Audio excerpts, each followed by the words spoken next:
Oke, Assalamualaikum warahmatullahi wabarakatuh. Balik lagi di channel Sarjana Psikologi bersama saya Ihram Gunansyah. Hari ini luar biasa ya, karena kita berada di Dinas Penanaman Modal Pelayanan Terpadu Satu Pintu Provinsi Sulawesi Selatan. Nah, hari ini kita akan ngobrol bersama dengan kepala dinasnya. Oke, jadi cukup deg-degan juga ya, karena baru pertama kali ini ngobrol dengan kepala dinas yang ada di Provinsi Sulawesi Selatan. Oke. Dan salah satu kepala bidang yang bidangnya pelayanan perizinan di PTSP ini. Kemudian juga ngobrol dengan beberapa tenan yang ada di dalam. Yuk kita masuk. Ya, kita Kadis juga sudah menunggu di sana. Oke, Assalamualaikum warahmatullahi wabarakatuh. Terima kasih. Ya. Silakan. Ya. Baik, untuk saya, alhamdulillah, dan saya sebelumnya saya terima kasih banyak sudah berkenan ngobrol bersama saya di channel Sarjana Psikologi. Ya, beliau Kepala Dinas Penanaman Modal dan Pelayanan Satu Pintu Provinsi Sulawesi Selatan, Bapak Insinyur Sulkaf FS Latif MM. Ya. Assalamualaikum. Ya, dan Kepala Bidang apa tadi?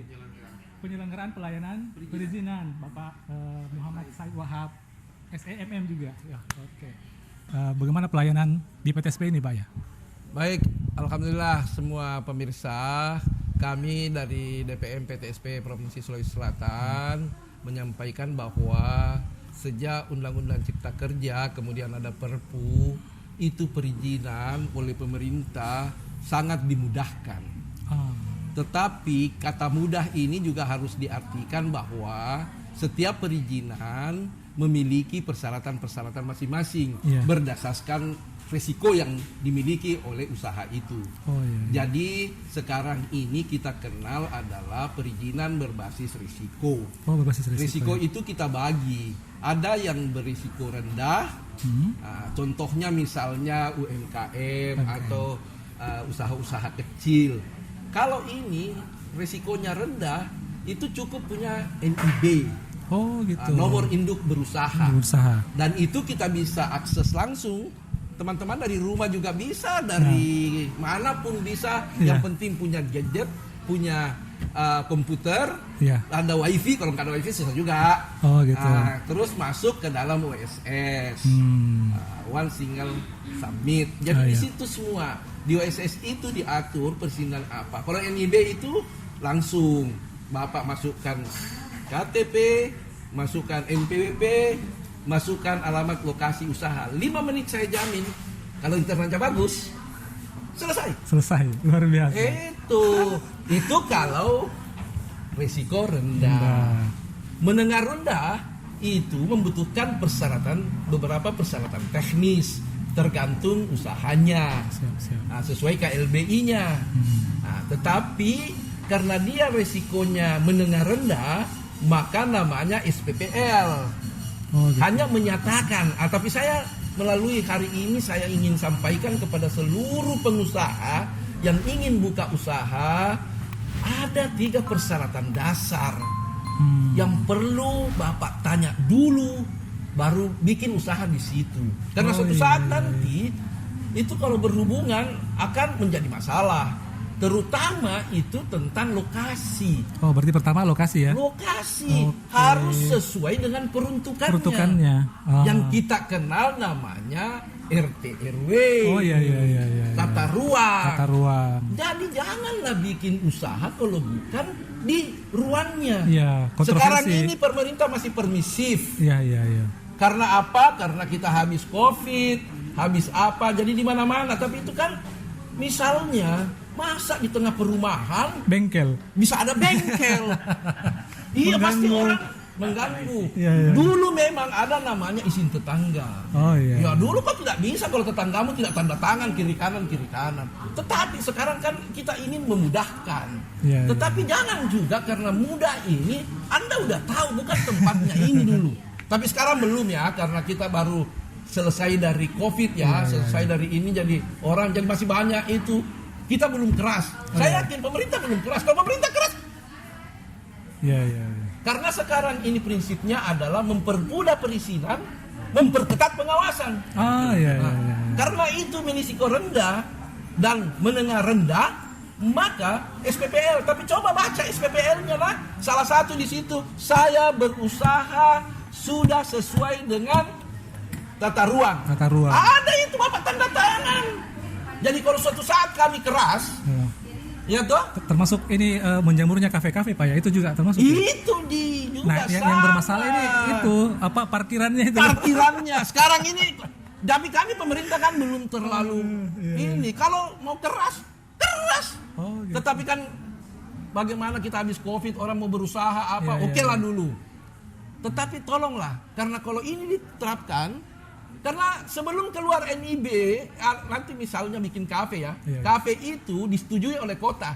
Sekalipun di dalam OSS, kalau OSS itu dibagi berdasarkan kewenangan ya. Kafe itu bar di bawah 100 kursi itu kota yang oke kan. Tetapi baca baik-baik Bapak tanda tangan, tidak mengganggu lingkungan, ada itu. Karena itu persyaratan dasar soal lingkungan. Cuma namanya SPPL karena kita punya usaha menengah rendah.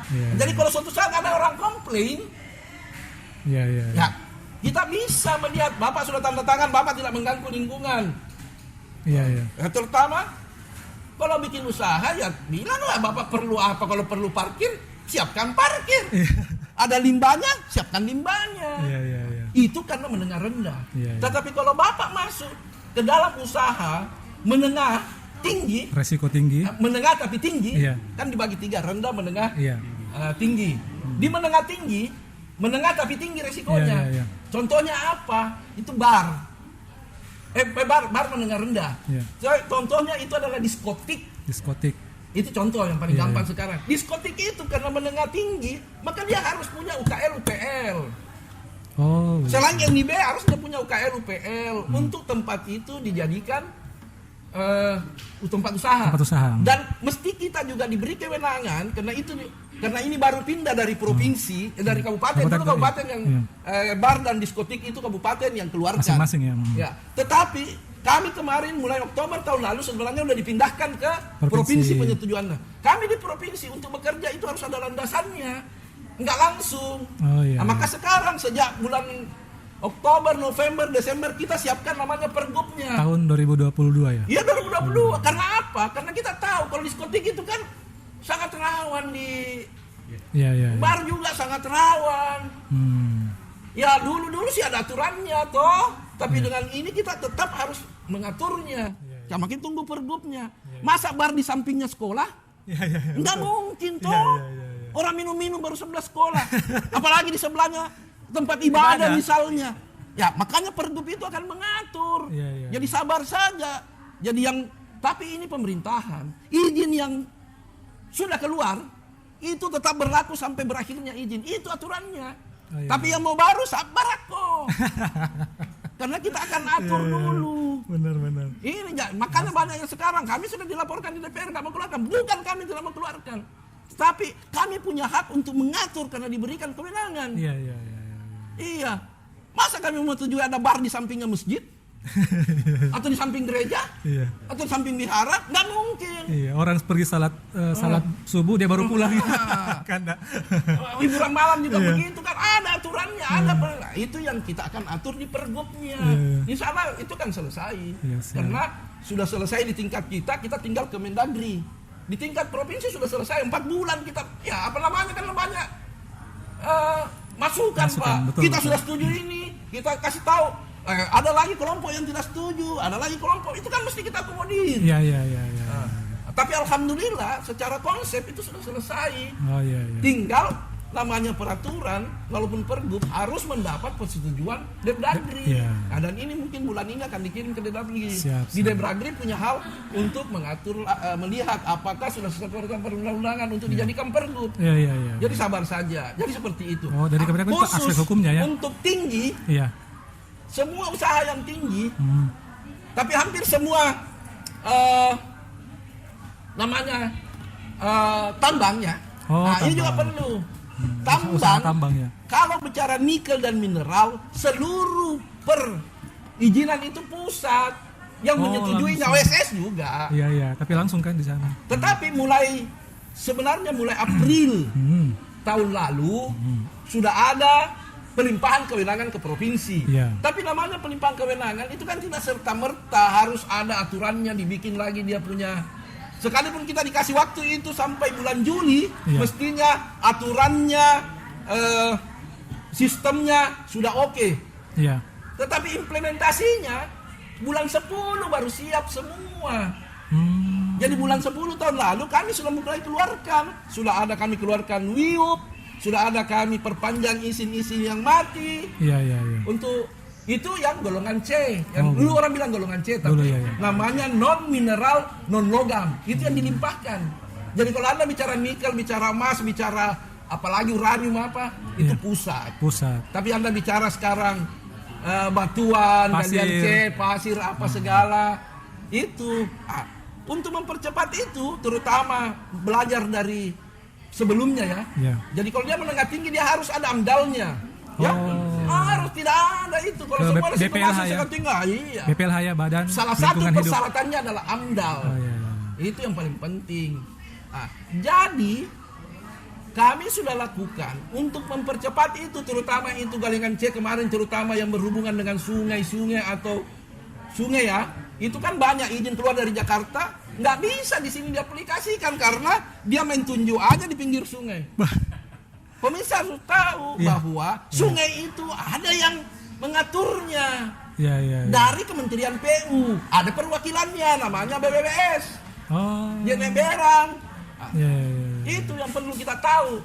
Jadi sekarang ini untuk mempercepat sekarang kita itu mengajak BBBS masuk ke sini. Jadi kalau ada orang mau mengurus izin melalui kalau WIUP-nya itu melalui Eminerba, kalau perpanjangan eksplorasi dan eksploitasi itu kita masuk ke OSS, itu kita ajak terutama di WIUP ini yang tambang-tambang di pinggir sungai di mana danau apa ada kan. Itu kita minta BWS berkantor di sini sehingga orang tidak perlu kemana-mana, tanya dulu kalau saya mau nambang pasir di sini ini boleh apa enggak. Kalau BWS mengatakan boleh, silahkan masuk di Eminerba. Karena kalau mau masuk silahkan, tetapi nanti kan larinya diverifikasi. Yang seperti itu baru satu contoh. Izin ini ada berapa kita keluarkan, Pak? Dan non perizinan ada berapa jumlahnya, jenisnya? Ya, jumlahnya di sini sekitar 98. 98 izin yang kita keluarkan di sini. Itu kewenangan gubernur ya. Kewenangan gubernur.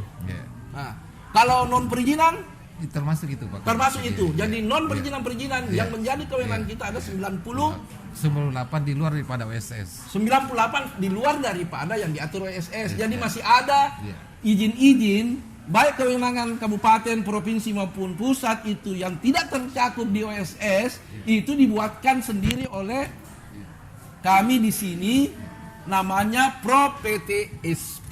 Pro PTSP. Silakan masuk.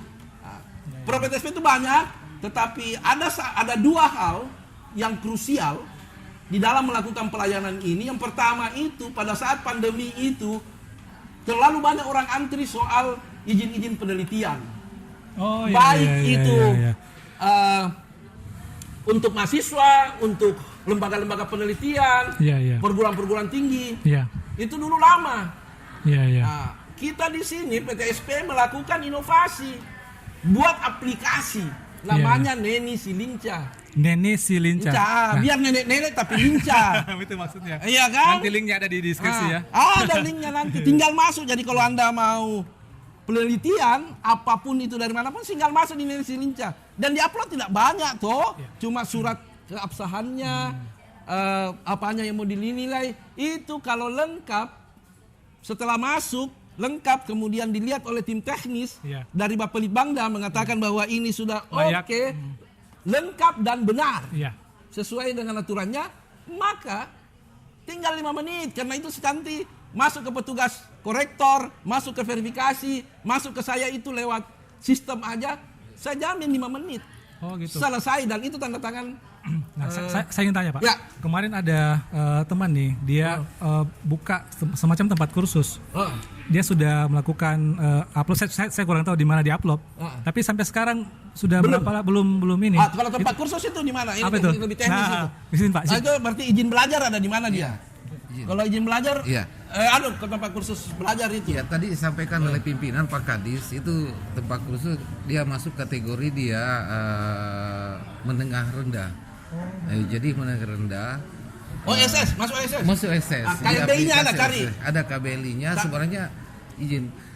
Dari sisi KBLI enggak no masalah, Pak. Cuma mungkin waktu pembuatan akte notaris, pendirian di notaris mungkin KBLI-nya enggak diakomodir sehingga tidak terintegrasi dengan AHU, administrasi hukum umum. Berarti Pak Said dia harus punya AHU kan sebagai itu.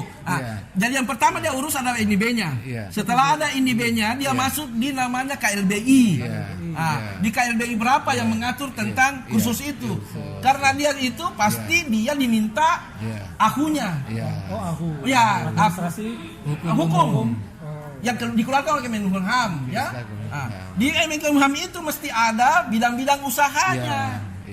Kalau di situ mengatakan bahwa ada untuk kursus, harus bisa masuk. Coba saja dilihat. Begini, ini yang saya ingin sampaikan kepada seluruh masyarakat bahwa kalau ada begini, Anda sudah begitu, jangan ngomong di mana-mana. Datang ke kami dan kami akan selesaikan. Nah, di atas ada pengaduan ya. Di sini, kalau OSS, kami memiliki 4 orang yang setiap hari standby. Siap. Standby untuk melayani masyarakat yang mengalami masalah, kendala. Di sini gratis. Ingat, ini yang saya ingin sampaikan. Semua gratis selama tidak ada aturannya harus bayar. Iya. Kalau ada aturannya bayar, mesti tahu masyarakat bahwa pasti bayarnya lewat nomor rekening. Nggak ada lagi pelayanan publik bayar-bayarnya langsung dari orang ke orang. Nggak ada itu. Iya. Siap. Jadi harus lewat rekening dan ada rekeningnya. Iya. Tinggal diupload rekeningnya bahwa sudah bayar. Kalau ada yang menerima uang, lapor ke saya. Itu nggak boleh. Karena sistem pelayanan publik seperti itu. Iya. Jadi seperti itu yang saya ingin. Jadi tolong temannya datang aja. Kami siap untuk ada 4 di sini tiap hari dan itu yang paling banyak orang kita bimbing. Yang terakhir yang saya ingin sampaikan adalah kami juga sudah instansi vertikal di sini cukup banyak.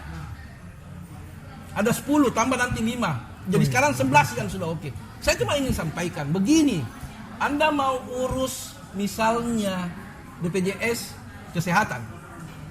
Anda ke kantornya pusing kok cari di mana ini pelayanan yang itu.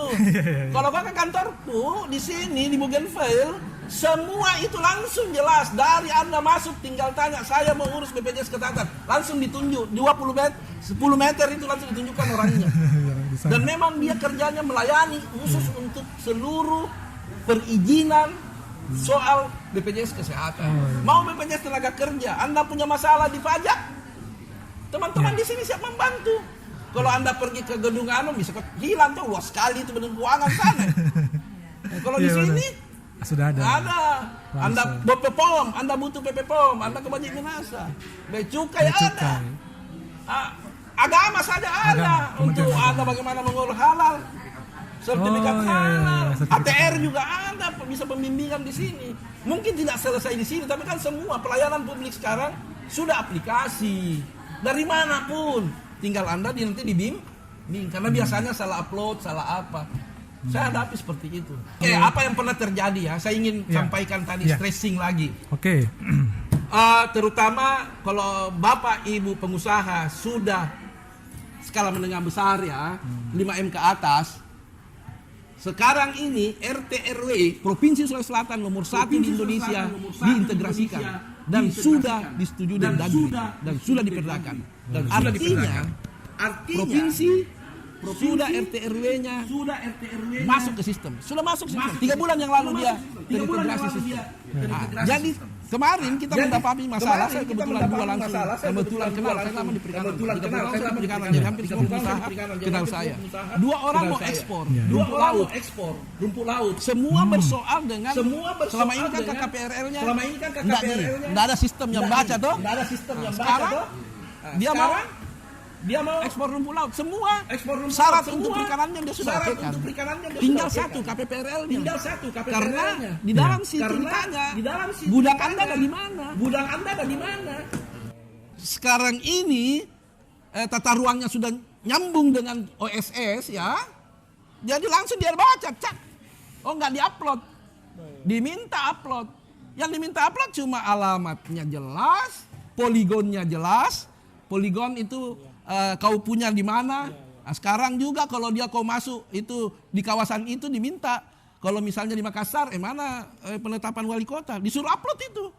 Penetapan wali kota bahwa daerahmu itu memang daerah pergudangan misalnya. Ya toh? Ada 2 ini, alhamdulillah hari ini sudah selesai semua. Karena KPPRL-nya begitu.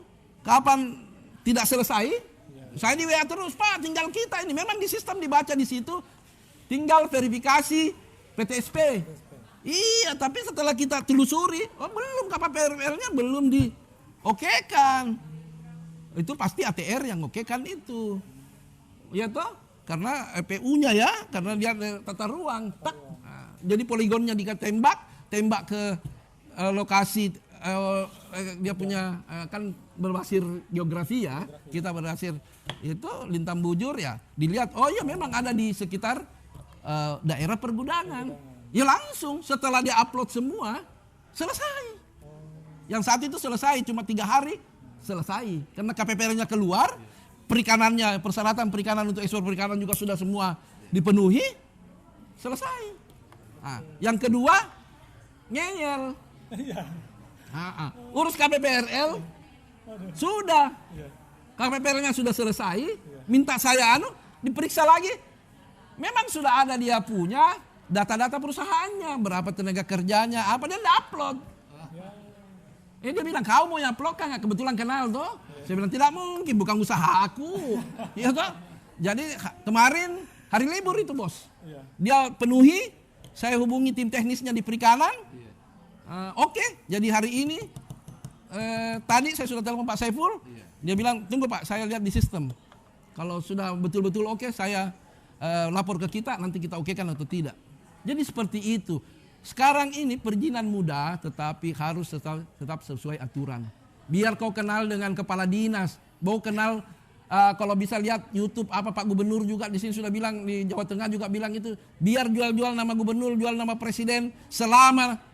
Karena ini Pak digital Pak, tidak ada orang yang mau langgar ki. Dilihat ya apa yang tidak cukup, apa yang cukup. Tidak ada. Tidak ada di situ bilang perintah presiden, perintah gubernur, perintah apa. Boleh disetujui. Tidak ada. Dia tetap harus sesuai dengan syaratnya. Tidak mungkin. Sistemnya biar kita palu-palui tidak jalan bos. Iya. Iya tuh. Nah, jadi supaya semua mengerti, karena ini juga banyak yang susah kita ini. Dia pikir kalau kenal mi kepala dinas, kenal mi gubernur, kenal mi apa semua bisa gampang. Enggak ada. Karena tidak bisa. Ya. Baik, mari kita jalan ya. Kita lihat apa yang saya ceritakan tadi betulkah itu ada. Ya. Di mana? Baik teman-teman, ini yang saya bilang tadi BPJS Ketenagakerjaan. Silakan Bapak tanya, beliau melayani apa? Silakan. Oh ya, silakan. Ya.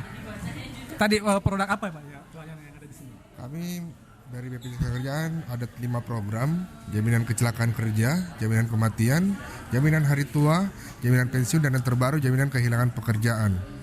Nah, jadi para pelaku usaha yang mempunyai tenaga kerja seharusnya mewajibkan tenaga kerja didaftarkan program-program tersebut. Karena apa? Karena supaya perusahaan tidak merasa dirugikan ketika ada tenaga kerja yang mengalami seperti kecelakaan kerja, dan ada santunan untuk keluarga ahli warisnya mereka jika mengalami seperti kematian, ada beasiswa untuk para anak-anaknya. Dan sekarang para pekerja swasta jangan takut karena ada jaminan pensiun mereka seperti PNS begitu. Jadi setiap pengusaha tenaga kerja di bidang swasta ada juga seperti pesangon dan pensiun jika diikuti 2 program, jaminan hari tua dan jaminan pensiun Pak begitu. Baik, itu BPJS. Yang saya katakan tadi bahwa kami siap untuk mengguidance kalau OSS ya. Ini ada tamu ya, tamu konsultasi kemudian dilayani oleh petugasnya. Jadi apa masalahnya bisa kalau memang lengkap bisa dibantu untuk diuploadkan. Kalau itu bagaimana Di? Oke Ji? Oke, makasih. Jadi seperti itu. Sekarang saya ingin lagi lihat ya. Kalau Bapak bermasalah soal pajak, di sini juga ada yang bisa membimbingnya. Silakan Pak. Ya. Apa yang bisa kita lakukan? Iya. Produk apa yang ada di pelayanan di sini? Oke, untuk konsultasi perpajakan sendiri di sini kami ada beberapa layanan. Yang pertama itu tentang KSWP, keterangan status wajib pajak, pendaftaran NPWP, EVIN, serta konsultasi terkait pelaporan SPT tahunan, Pak. Jadi kalau ada masalah pajak tak, daripada pergi ke gedung keuangan sana sesaki, lebih di sini. Lebih gampang didapat. Ya toh? Gagal lagi. Masih muda. Oke. Sekarang di sini juga ada ini yang ganteng-ganteng dan cantik, ini dari Bea Cukai. Silakan Pak, apa yang produk apa Pak yang ada pelayan di PTSP ini? Ya, terima kasih untuk layanan PTSP sendiri ini. Kami dari Direktorat Jenderal Bea dan Cukai memberikan layanan konsultasi mengenai ekspor. Jadi kita mengasistensi ekspor pada masyarakat yang berminat melakukan ekspor. Bisa bertanya ke sini apa saja persyaratannya, apa saja yang surat-surat izinnya supaya bisa ekspor. Di samping itu juga ada permohonan registrasi, permohonan pokok pengusaha barang kena cukai NPP BKC. Selain itu juga ada untuk bisa aktivasi modul PEB dan PIB, dan ada juga layanan kita mengenai perizinan ketika fasilitas kemudian impor tujuan ekspor untuk industri kecil seperti itu. Oke, berarti dari dari cukai inilah. Kalau Bapak butuh berhubungan dengan BP POM, Balai Besar POM ya, obat makanan ya. Misalnya butuh MD, butuh apa, silakan. Ini kita juga ada tenannya di sini. Ya. Pelayanan apa yang ada di sini, Pak? Ya, di sini kami ada mengadakan pelayanan konsultasi lewat aplikasi OSS RBA, PB Umku. Di dalam pelayanan ini terdapat dua yang kami layani. Pertama, pendaftaran izin penerapan CPPOB melalui sertifikasi terintegrasi. Ya, kemudian pendaftaran registrasi RBA. Ya, untuk izin edarnya Pak ya. Termasuk MD Pak ya, mengurus MD. Izin edar itu MD. Itu MD adalah kalau Anda berproduk dan dia basah ya. Basah. Itu misalnya bikin bakso, bikin otak-otak. Jangan langsung jual Ki, karena kalau Bapak jual Ki kemudian ada mereknya, ditangkap Ki itu. Karena tidak lewat BP POM, namanya MD. Kecuali kalau produk kering, itu urusannya Dinas Kesehatan, namanya PIRT. Itu yang paling penting, terutama untuk KM. Kalau kayak madu itu PIRT aja. Ya, PIRT itu di Dinas Kesehatan. Tapi itu untuk produk-produk kering. Kau bikin kacang toh? Bisa. Itu siap-siap. PIRT itu. Tetapi kalau bikin bakso, bikin somai, otak-otak, itu mesti ada MD-nya. Makanan frozen. Makanan frozen istilahnya. Makanan frozen. Oke ya. Seperti keripik juga Pak, untuk PIRT. Snack ya. Ada BP POM-nya juga. Tapi kalau kecil-kecil boleh di MD, tapi kalau besar mah kok harus MD harus masuk di BP POM Oke. Makasih Pak. Oke, baik. Ada lagi. Teman-teman yang mau dilayani, jika Anda masuk di PTSP, maka yang Anda hadapi dalam sebelah kiri itu adalah petugas customer service. Kalau harus membayar sesuatu, kita juga siapkan tempat bayar. Ini ada bank, ini Bank Sulselbar. Dia buka sama dengan kita jam 8 sampai jam 15. Jadi kalau memang ada yang mesti dibayar, maka kita sialisasi banknya. Kalau di tempat lain, kalau di Maros itu karena luasnya bagus, banknya ada 3. Ada BRI berarti juga? Ada, banknya tergantung yang kerjasama ya. Kalau misalnya STNK sudah masa habis berlakunya, bisa juga dibayar di sini, jadi bisa nggak ke Samsat. Jadi bisa bayar di sini kendaraan bermotor. Jadi di sini teman-teman dari Bapenda ada juga hadir. Saya kira begitu. Terima kasih. Kalau kita bicara soal perjalanan izin, setelah dia masuk di customer kemudian masuk di tempat OSS atau Pro PTSP, maka itu sudah Bapak upload, sudah Bapak minta, misalnya satu, Bapak mau bikin UMKM saja. Kalau UMKM langsung NDB-nya. Tetapi kalau mau misalnya bikin bakso tadi atau yang kering-kering lah misalnya butuh PIRT, maka sistem akan mengirim ke tim teknis Dinas Kesehatan karena di atas itu ada tim teknis dari 19 dinas yang ada. Sesuai dengan misalnya peternakan apa. Kalau tadi mau bikin itu PIRT, maka setelah misalnya persyaratannya 2 yang harus persyaratan teknisnya dipenuhi dan sudah menguploadnya, maka sistem akan mengirimnya ke tim teknis. Tim teknis melihat kalau ini sudah betul, kemudian dilihat secara teknisnya ya, ada timnya juga di kesehatan. Kalau itu sudah selesai, baru dikembalikan lagi. Kalau sudah dinyatakan permintaannya ini sudah oke secara teknis, maka itu akan naik ke rektor dan verifikator. Mari kita naik ke atas. Dan itu tempatnya ada di lantai 2. Oke, jadi kita bisa lihat bahwa ini lantai 2. Di sini ada teknis. Yang saya katakan tadi, tim teknis. Tim teknis ini ada 19 dinas yang ada di sini. Kita dari mana, Ki?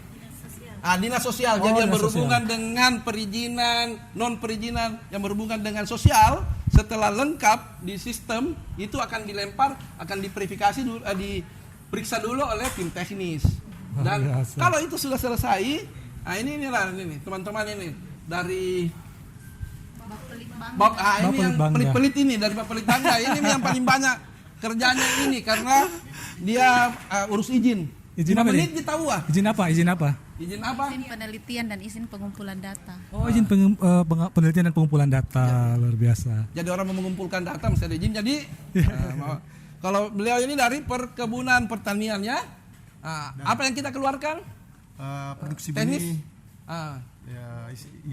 IUP perkebunan, IUP pengolahan. Itu. Khusus perkebunan ya, perkebunan dan pertanian. Ini Pak Sahrir dari pendidikan. Kan ada namanya. Oh ya, dinas pendidikan. Apa saja itu dari pendidikan, Pak ya? Perhubungan. Berarti salah ini, Bu. Pendidikan ini. Perhubungan dari sana. Salah ini. Nah. Iya. Karena tidak mungkin orang dari sana. Apa kita sebentar. Terkait perizinan transportasi. Ini perhubungan ini. Andalalin. Termasuk Andalalin, Pak, yang jadi kewenangan kami itu yang berada di ROS provinsi, ROS jalan provinsi. Itu kewenangan kami di subprovinsi. Dan perizinan yang memuat trayek lintas kabupaten. Oh gitu ya. Kayak mobil box begitu. Mobil bus ya. Taksi apa dan segala macam ya. Siap. Oke. Kami, Pak, mengeluarkan cuma distributor minor. Oh, distributor minor ya. Dari perdagangan ya? Iya. Dari perdagangan. Ya. Iya. Apa itu minor maksudnya? Minuman beralkohol. Jadi minuman beralkohol itu juga mesti kita lihat. Itu ada 3 kategori. Ada yang A, ada yang B, C. Dan kita kewenangan provinsi itu yang distributornya. Tetapi pengecer, gudang, lihat. Peredaran minol A itu pusat yang okekan di OSS. Itu OSS semua. Tetapi kalau dia minol BC, maka yang okekan itu kabupaten kota. Oh, siap. Seperti itu. Jadi kalau distributor mau buka distributor di sini cabang lah, itu biasanya distributor besar apa, itu isinya dari provinsi. Oh, iya. Yang okekan. Oke. Kenapa diokekan? Karena tim teknisnya sudah mengatakan memenuhi syarat. Gitu. Ini kalau ini yang paling banyak kerjanya sekarang ini dan paling ini Dinas PU dan Tata Ruang. Luar biasa. Silakan. Terutama apa? Kami di PU dan Tata Ruang ini melakukan verifikasi terkait perizinan PKKPR yang dikeluarkan oleh Tata Ruang, baik itu PKKPR berusaha maupun yang non berusaha. Kemudian yang kedua, kami juga memverifikasi untuk izin pemanfaatan jalan, khusus di ruas jalan provinsi, baik itu galian kabel fiber optik dan lain sebagainya, reklame, itu khusus di ruas jalan provinsi. Kemudian untuk tahun 2023 ini kami juga akan melayani pengurusan lisensi arsitek. Jadi untuk tahun ini mulai. Tim teknis di perizinan itu kita punya administrasi. Jadi administrasi itu yang mengelola administrasi perizinan itu adalah teman-teman di sini. Jadi seluruh administrasi perizinan dilakukan di sini. Di sini supporting untuk terbitnya perizinan secara administrasi. Nah, kalau misalnya ada pengaduan, ada yang soal perizinan, itu akan diterima dulu di bawah PPID. Tapi teknisnya itu ada di sini di bidang pengaduan, khusus di bidang pengaduan. Nah, khusus di bidang pengaduan, ini yang menggawangi. Silakan Pak Abdi, apa yang biasa masuk apa yang lebih sering pernah komplain gitu. Dominan komplainnya apa itu Pak? Bidang sektor yang paling dominan masuk pengaduannya di sini sektor pertambangan dan sektor penelitian, izin penelitian ya.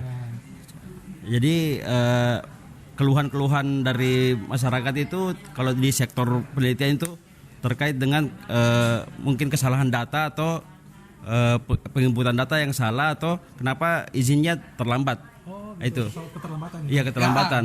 Ya. Biasanya begitu, kalau penelitian itu biasanya hanya persoalan alamat yang tidak tune in. Ini kan sistem bos. Jadi kalau satu bilang A, yang kedua juga mesti bilang A. Kalau kau bilang B, A aksen nggak bisa karena dia nggak bisa baca.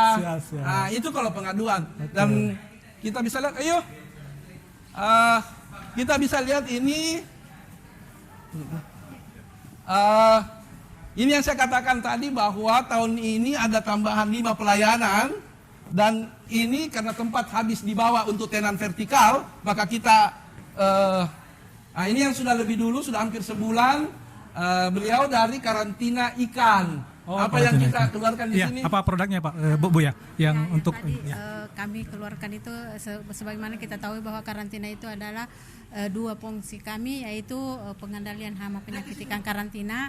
Dan kemudian 2 menjamin mutu produk yang akan keluar dari Makassar, Sulawesi Selatan ya. Terus yang produk kami yang akan lakukan pelayanan di sini untuk sementara itu masih sosialisasi, tapi akan kedepannya yaitu domestik keluar. Ya, domestik keluar yaitu di sini satu alam yang kita bantu di ada ini. Sudah ada beberapa Pak yang mengurus di sini. Ya, sudah berjalan. Sudah berjalan untuk sosialisasi, tapi untuk dokumen tetap sementara. Dia bantu upload sini karena sekarang aplikasi bos, di mana saja boleh. Oke. Nah, ini kita lihat ini 4 ini yang kita siapkan. BPSPL sudah